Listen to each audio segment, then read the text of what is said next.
মিছিলের নেতৃত্ব দেন বিভাগীয় সম্পাদক সমরাঢ্য, বিধায়ক রতন দাস সহ অন্যান্য সিপিএম নেতৃবৃন্দরা। দেশের চার প্রান্তকে আলোড়িত করে দিল্লিতে ঢুকে গেল সিপিএম এর ডাকা সংঘর্ষ সন্দেশ জাঠা। 19 মার্চ রামলীলা ময়দানে হবে বঞ্চিত, শোষিত, নিপীড়িত মানুষের অধিকার আদায়ের আন্দোলনের সমাবেশ। আওয়াজ উঠবে বিকল্পের লড়াইকে শক্তিশালী করার। আর সেই জাঠার প্রতি সংহতি জানিয়েই গতকাল মিছিল সমাবেশে আন্দোলিত হলো গোটা রাজ্য। এদিন পার্টির ত্রিপুরা রাজ্য কমিটির আহ্বানে পথে নামেন হাজার হাজার মানুষ। গতকাল বিকালে সেই জাঠার প্রতি সংহতি জানিয়ে রাজধানী শহরে লাল ঝান্ডার উজ্জীবিত মিছিল বের হয়। পার্টির সদর বিভাগীয় কমিটির কার্যালয়ের সামনে থেকে শুরু হওয়া মিছিলে নেতৃত্ব দেন পার্টির সদর বিভাগীয় সম্পাদক সমরাঢ্য ও বিধায়ক রতন দাস। অপর একটি মিছিল বের হয় আইজিএম চৌমুহনীর দিক থেকে। Paradise post office Chowmuhani Shakuntala road হয়ে মিছিল দুটি পুনরায় প্যারাডাইস চৌমুহনীতে এসে সমাবেশে মিলিত হয়। ততক্ষণে শুরু হয়ে গেছে কালবৈশাখীর তাণ্ডব। দুর্যোগের মুখে বাতিল করে দিতে হয় সমাবেশের কাজ। ব্যুরো রিপোর্ট, খবর ত্রিপুরা।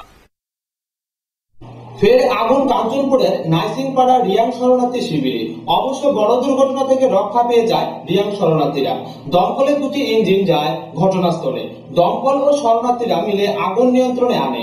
শিবিরে 3 পরিবারের ঘর আগুনে ভস্মীভূত হয়। 2 বছরের মাথায় আবার আগুন নাইসিংপাড়া রিয়াং শরণার্থী শিবিরের ডি ব্লকে। এবার অবশ্য দুর্ঘটনা থেকে রক্ষা পেয়ে যান রিয়াং শরণার্থীরা। শিবিরের 3 পরিবারের ঘর আগুনে ভস্মীভূত হয়। ঘটনা সকাল 8:30টায়। আগুন লাগার সঙ্গে সঙ্গে খবর আসে দমকল অফিসে। দুটি দমকলের গাড়ি ছুটে যায় ঘটনাস্থলে। দমকল বাহিনী এবং শরণার্থীরা মিলে আগুন নিয়ন্ত্রণে আনে। খবর পেয়ে ঘটনাস্থলে ছুটে যান কাঞ্চনপুর মহকুমা শাসক সন্দীপ রেয়াজি রাঠোর এবং ডিসিএম সুভাষ দত্ত। মহকুমা প্রশাসন থেকে ক্ষতিগ্রস্তদের প্রাথমিক সাহায্য হিসেবে 2750 টাকা করে দেওয়া হয়, সঙ্গে 3 দিনের রেশন। পরবর্তী সময়ে মুখ্যমন্ত্রীর ঘোষিত প্যাকেজ অনুযায়ী তাদের ক্ষতিপূরণ দেওয়া হবে, জানান মহকুমা শাসক। ঘটনাস্থলে গিয়ে জানা যায় নান্দিয়া রিয়াং এর রান্নাঘর থেকে আগুন লাগে। পরিবারের পুরুষরা কেউ ছিলেন না, পাশের ঘরেও কেউ ছিলেন না। ফলে আগুনের হাত থেকে ওই 3 পরিবারের ঘরগুলি রক্ষা পায়নি। শূকর, ছাগল, মোরগও আগুনে পুড়ে মারা যায়। আগুন লাগার সঙ্গে সঙ্গে ঘর থেকে মহিলারা ছেলে মেয়েদের নিয়ে পালিয়ে যান। ফলে নান্দিয়ার ঘরের দুপাশের ঘর আগুনে পুড়ে ছাই হয়ে যায়। ক্ষতিগ্রস্ত হয় তৈচুড়ায় রিয়াং, নান্দিয়া রিয়াং, সাধুরাম রিয়াং 3 শরণার্থীর। 2 বছর আগের ভয়াবহ অগ্নিকাণ্ডের ঘটনা ভুলতে পারেননি শরণার্থীরা। এবার শয়ে শয়ে শরণার্থী ঝাঁপিয়ে পড়েন আগুন নেভাতে। ফলে বড় দুর্ঘটনা থেকে রক্ষা পায় রিয়াং শরণার্থী শিবির। ব্যুরো রিপোর্ট, খবর ত্রিপুরা। বিজেপি ত্রিপুরা রাজ্য কমিটির পক্ষে আজ এক প্রতিবাদ যাত্রা করে বিজেপি কর্মী সমর্থকরা। বাংলাদেশে মৌলবাদীদের দ্বারা সে দেশের হিন্দুদের উপর যে আক্রমণ সংঘটিত হচ্ছে তারই প্রতিবাদে হয় এই প্রতিবাদী যাত্রা। পরে পুলিশ তাদের আটকে দিলে পুলিশের সঙ্গে ধস্তাধস্তিও হয়। বিজেপি ত্রিপুরা রাজ্য কমিটির পক্ষে আজ এক প্রতিবাদ যাত্রা করে রাজ্য বিজেপি। বাংলাদেশের অস্থির পরিস্থিতি এবং মৌলবাদীদের দ্বারা আক্রান্ত সে দেশের ধর্মীয় সংখ্যালঘুদের, বিশেষ করে হিন্দুদের উপর যেভাবে আক্রমণ সংঘটিত করা হচ্ছে এবং হিন্দুদের মন্দিরগুলোকে ধ্বংস করছে তারই প্রতিবাদে বিজেপির এই প্রতিবাদ যাত্রা। আজকের এই যাত্রা আগরতলা প্রেস ক্লাব থেকে শুরু হয়ে বর্ডার গোলচক্করে গিয়ে জমায়েত হয়। সেখানে পুলিশ তাদেরকে বাধা দিলে পুলিশের সাথে ধস্তাধস্তি শুরু হয় বিজেপি কর্মী সমর্থকদের। তাদের মতে ভারত সরকার অবিলম্বে বাংলাদেশের এই ধর্মীয় সংখ্যালঘুদের আক্রমণের বিরুদ্ধে ব্যবস্থা নেই। তা না হলে বিজেপি ভবিষ্যতে আরো বৃহত্তর আন্দোলনের পথে হাঁটবে বলে জানায়। জনতা পার্টি ত্রিপুরা প্রদেশ কমিটির পক্ষ থেকে বাংলাদেশে সংখ্যালঘু হিন্দু, বৌদ্ধ এদের প্রতি যে অমানসিক অত্যাচার চলছে তার প্রতিবাদ জানাতে ঢাকার উদ্দেশ্যে শাহবাগ আন্দোলন, তারা যে মৌলবাদী এবং রাজাকারদের বিরুদ্ধে আন্দোলন করছে সেই আন্দোলনকে আমরা পূর্ণ সহযোগিতা এবং পূর্ণ। দমকলের 3টি ইঞ্জিন আগুন নিয়ন্ত্রণে আনে। ক্ষয়ক্ষতির পরিমাণ প্রাথমিক হিসাবে প্রায় 10 লক্ষ টাকা। শর্ট সার্কিট থেকে আগুন বলে মনে করছে দমকল বাহিনী। গতকাল সন্ধ্যায় ফের অগ্নিকাণ্ডে ভস্মীভূত হয় রাজধানীর বটতলা বাজারের 5টি দোকান। 2 মাসের মধ্যে বটতলা বাজারে এটি তৃতীয় অগ্নিকাণ্ডের ঘটনা। 3টি দমকল ইঞ্জিন আজ দ্রুত ঘটনাস্থলে পৌঁছে কার্যকরী ব্যবস্থা নিলে বড় ধরনের অগ্নিকাণ্ডের হাত থেকে রক্ষা পায় বটতলা বাজার। ক্ষয়ক্ষতির পরিমাণ প্রাথমিক হিসেবে 10 লক্ষাধিক টাকা। পুলিশ ও দমকল বাহিনীর মতে বৈদ্যুতিক শর্ট সার্কিট থেকে অগ্নিকাণ্ডের সূত্রপাত হতে পারে। ব্যুরো রিপোর্ট, খবর ত্রিপুরা। গতকাল রাজনগর রাঙ্গামুড়া পঞ্চায়েতের 2 সদস্য সহ 5 পরিবারের 20 জন কংগ্রেস ছেড়ে সিপিএম এর হয়ে কাজ করবেন বলে ঘোষণা দেন। এক অনুষ্ঠানে এই ঘোষণা দেয় দলত্যাগীরা। উপস্থিত ছিলেন বিধায়ক সুদন দাস ছাড়াও অন্যান্য পার্টি নেতৃত্বরা। রাজনগর ব্লকের কংগ্রেস পরিচালিত রাঙ্গামুড়া গ্রাম পঞ্চায়েতটি সংখ্যালঘু হয়ে পড়েছে। গত পঞ্চায়েত নির্বাচনে 12টি আসনের মধ্যে কংগ্রেস ও সিপিএম 6টি করে আসন পায়। টসে কংগ্রেস জয়লাভ করে।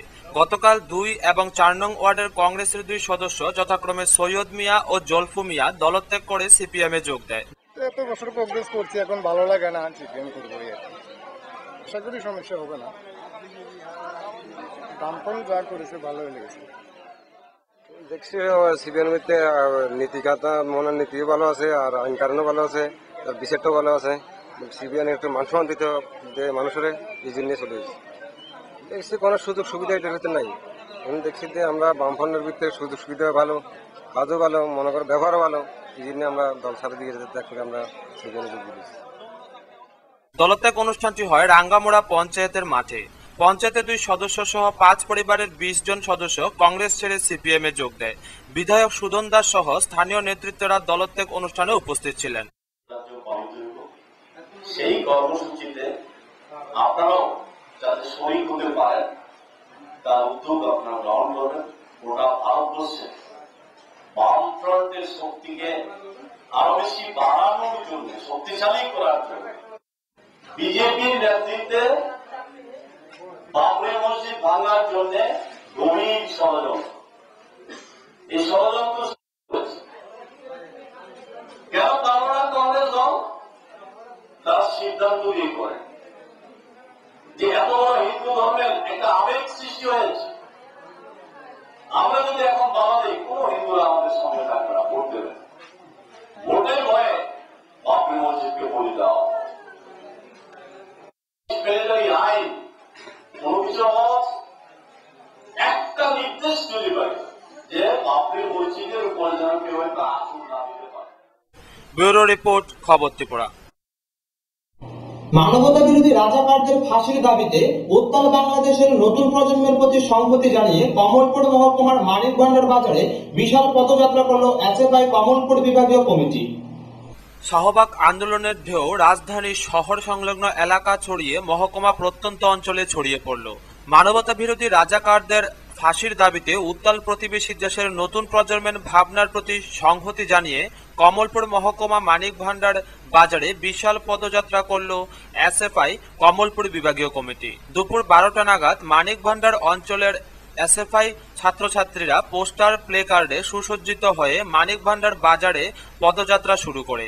পদযাত্রা থেকে রাজাকারদের ফাঁসি চাই, উগ্র মৌলবাদ নিপাত যাক, বাংলাদেশে শান্তি বিনষ্টকারী কুচক্রীরা হুঁশিয়ার স্লোগান প্রতিধ্বনিত হয়।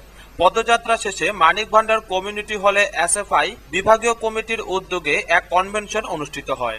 কনভেনশনে উপস্থিত ছিলেন এসএফআই বিভাগীয় কমিটির সম্পাদক মানবেন্দ্র দেব, সভাপতি সুধীর দেব, প্রাক্তন ছাত্রনেতা অঞ্জন দাস, সুব্রত ভট্টাচার্য সহ এসএফআই এর অন্যান্য নেতৃবৃন্দ। ছোট্ট থেকে বৃহৎ আকার ধারণ করে শুধু বাংলাদেশের মধ্যেই তা সীমাবদ্ধ থাকে না, পৃথিবীর বিভিন্ন দেশে তা ছড়িয়ে পড়ে। রাজাকারদের এই মাটিতে স্থান নেই। আধুনিক সভ্যতার যুগে রাজাকার থেকে পৃথিবীর বুক থেকে মুছে নিতে হবে। তার জন্য সমস্ত প্রগতিশীল শুভবুদ্ধি সম্পন্ন মানুষগুলি ঐক্যবদ্ধভাবে পৃথিবীর বিভিন্ন প্রান্তে তারা শাহবাগ আন্দোলনের প্রতি সংহতি জানিয়ে, সমর্থন জানিয়ে তারা দলে দলে। কমলপুর বিভাগীয় কমিটির উদ্যোগে আমাদের সংগঠনের রাজ্য কমিটির সিদ্ধান্ত অনুসারে বিশেষ করে এই বছর আমাদের সংগঠনের সভ্যপথ অভিযান আগামী 8 এপ্রিল থেকে 20 এপ্রিল সংগঠিত হবে সারা রাজ্যে। এই সভ্যপথ অভিযানকে সামনে রেখে আমরা কমলপুর বিভাগের প্রত্যেকটা অঞ্চলের ছাত্রছাত্রীদের নিয়ে আজকে আমরা মানিকভান্ডার মৈত্রী ভবনে আমরা কনভেনশনে মিলিত হয়েছি। আমাদের আমরা সাংগঠনিক কনভেনশনে আমরা মিলিত হয়েছি। সেই কনভেনশনে আমাদের আগামী দিনে যে কর্মসূচি সভ্যপথ সংগ্রহ অভিযান, পাশাপাশি সামার ভ্যাকেশনে আমাদের সংগঠনে আরেকটা গুরুত্বপূর্ণ কর্মসূচি রয়েছে, সেটা হচ্ছে ফ্রি কোচিং সেন্টার। সেই ফ্রি কোচিং সেন্টার গরিব ছাত্রছাত্রীদের পড়ানোর জন্য আমরা আমাদের বিভাগের প্রত্যেকটা অঞ্চলে আমরা সামার ভ্যাকেশনে সেই কর্মসূচি আমরা সংগঠিত করব। কমলপুর থেকে রূপালী চক্রবর্তীর রিপোর্ট, খবর ত্রিপুরা। বিষ্ণুপ্রিয়া মণিপুরী ভাষাকে সরকারি ভাষার স্বীকৃতির দাবিতে আন্দোলনরত অবস্থায় পুলিশের গুলিতে নিহত শহীদদের স্মরণে এই দিনটি মণিপুরী ভাষা দিবস হিসেবে পালিত হয়ে আসছে। কৈলাসহরের চিরাকুটিতে হয় এক অনুষ্ঠানও। বিষ্ণুপ্রিয়া মণিপুরী ভাষাকে সরকারি প্রাথমিক ভাষার স্বীকৃতির দাবিতে আন্দোলনরত অবস্থায় 1996 সালের 16 মার্চ আসাম রাজ্যের করিমগঞ্জ জেলার কলকলিঘাটে আসাম পুলিশের গুলিতে শহীদ হয়েছিলেন সুদেষ্ণা সিনহা এবং সঙ্গে আরও অনেকে ওই দিন পুলিশের গুলিতে আহত হয়েছিলেন। এর পরের বছর থেকে প্রতি বছরই 16 মার্চ বিষ্ণুপ্রিয়া মণিপুরীরা এই দিনটি ভাষা দিবস হিসেবে পালন করে আসছে।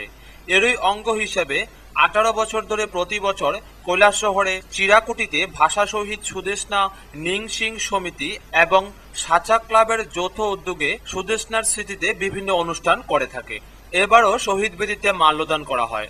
দুপুরে সাচা ক্লাবের অফিস গৃহে স্বেচ্ছায় এক রক্তদান শিবির অনুষ্ঠিত হয় এবং এই শিবিরে 25 জন স্বেচ্ছায় রক্তদান করেন। বিকেলে শিশুদের নিয়ে অনুষ্ঠিত হয় বসে আঁকো প্রতিযোগিতা এবং সন্ধ্যায় এক মনোজ্ঞ অনুষ্ঠানের মধ্য দিয়ে শহীদ সুদেষ্ণার স্মৃতিচারণ করা হয়।